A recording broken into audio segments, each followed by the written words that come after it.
Chief Obafemi Awolowo is by far the most outstanding Nigerian philosopher and leader of his people. In my own estimation, he is the foremost an outstanding philosopher and leader in Nigeria. Many Nigerian politicians and those, especially those who were there at independence, who fought the fight for independence for Nigeria, and those who emerged as Nigeria's new rulers. In my own estimation, Chief Obafemi Awolowo is number one. First and foremost, he has clarity of purpose. He knows what he's after. He knows that the fight is about his people. The chance he had to be premier of Western region, he used it effectively to give the launching pad upon which the Yoruba nations are built up today. I do not think that any Yoruba man wise or woman who is wise can come and stand and say they never step on one of the steps and blocks of life that Obafemi Awolowo established. So because of that, I've read a number of his books, Nigeria's March to Greatness, and others, and a lot of his writings. And my conclusion is that Chief Obafemi Awolowo is the only real person among all the ethnic nationalities that make up this country that is called Nigeria. I revere him, I respect him, I honor him. Many people can accuse him of many things, but when it comes to what is important for a human being, and that is, first, you taking care of yourself and where you come from, Chief Obafemi Awolowo numbers behind nobody. He's number one and others come after him. His clarity of purpose, of what he's after in politics, business, everything, they are all clear. So that endeared that man to me. He has shared some thoughts on wealth, acquiring wealth, that I think it is very important for Nigerian youth today and African youth generally. I could have just said this is for everybody, but I think that most of the Nigerian rulers today, all the older generation, people in my own class and level, they have already lost it. So I don't do anything on their behalf and for them. I do not start anything with them in mind. I start most things with the young people in mind. That is why I'm bringing this program under Project 30 Before 30 International, which is a project where we are helping youth, that is people from the ages of 12, and young adults, people from the ages of 18 all through to 30, that is youth and young adults, to learn how to set goals, work on those goals, and set like 30 of them, work on them before they turn 30 years of age in order to become successful. These have become important for them, given the fact that part of the major problem of Nigeria and Africa today is lack of morals and lack of ideas. Awolowo is an idealist, and he has a lot of moral power to pursue the cause of service to his people, to the people he represents, the people of Southwest Nigeria. Chief Obafemi Awolowo is my man any day when it comes to what is important. Before I bring out what he thought about wealth, pursuing wealth, we have many viewers appearing on the counter for this program. We invite you to join us by commenting, by liking, by asking questions concerning Chief Awolowo, which we can research and find you answers for, or even on the topic that we are addressing. So we are addressing the topic that shows the philosophy of Chief Obafemi Awolowo with regards to money. It is so important that you get to, connect with what he feels about these things. And as I pull it up, I want us to learn more. But before then, we need your comments to keep coming. We need you to say what you know and feel about these things. Here is what Chief Obafemi Awolowo, the late sage, said about pursuing wealth. He said, and I quote, "The pursuit of wealth is not a bad thing in itself, because without the food and the comforts which wealth provides, life will be penurious and drab. But always remember that any wealth accumulated on a selfish basis at the expense of the state, in defiance of social justice, helps to create a disorganized society in which everybody will eat everybody and no one person can be safe." That is by Chief Obafemi Awolowo. Now, this has become so important today, given the fact that this looks like Awolowo saw tomorrow. So I see him as the man who saw tomorrow, as far as these pronouncements are. He's the man who saw tomorrow.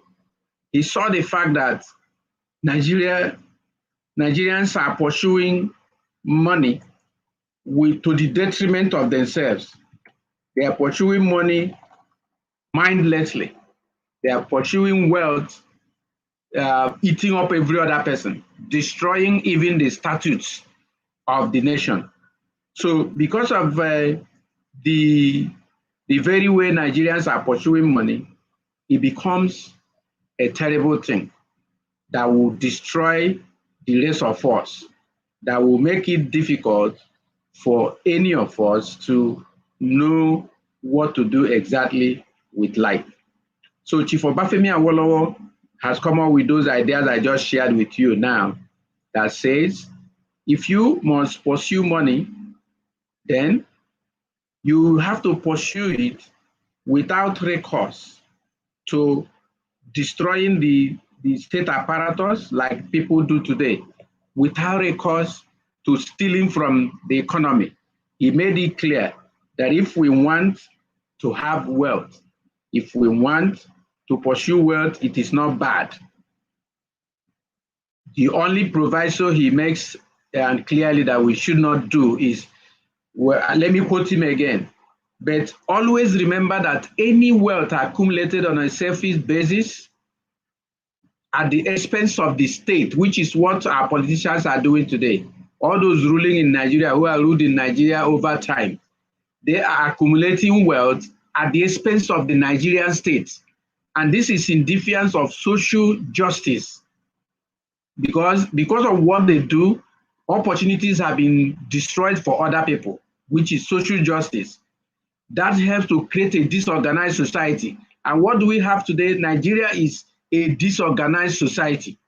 People who are talking about disintegration of Nigeria, they need to also know that Nigeria itself, even as it stands today, is totally disintegrated. It's a dog-eat-dog situation.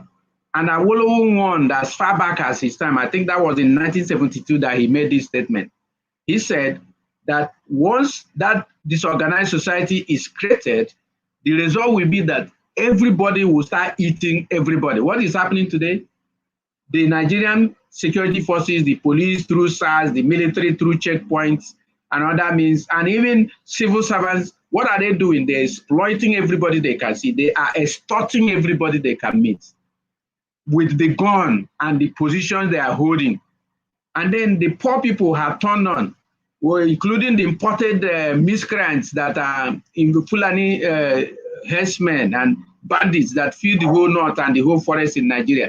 They are now carrying everybody, collecting ransom, killing and eating. Of course, a few years before the Fulani herdsmen took over the criminal space in Nigeria, it was the armed robbers and kidnappers and militants of the Southwest, South, and Southeast They were the criminals reigning all over Nigeria. And their emergence came as a result of the fact that people have been accumulating wealth at the expense of the Nigerian state,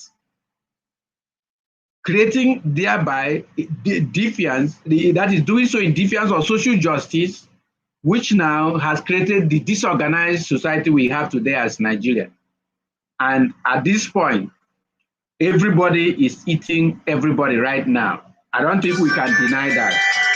We can see clearly that the revered sage, Chief Obafemi Awolowo, can effectively be called a man who saw tomorrow, because he made this statement in 1972, and this is the real state of Nigeria today. A state where people are eating people. Nigerian security forces are having a field day, destroying Nigerians. They're harming them, killing them. When they can't get money from them, they kill them. And then the politicians are emasculating the whole society, and people are dying of hunger and starvation. Even people die because they're angry with one another.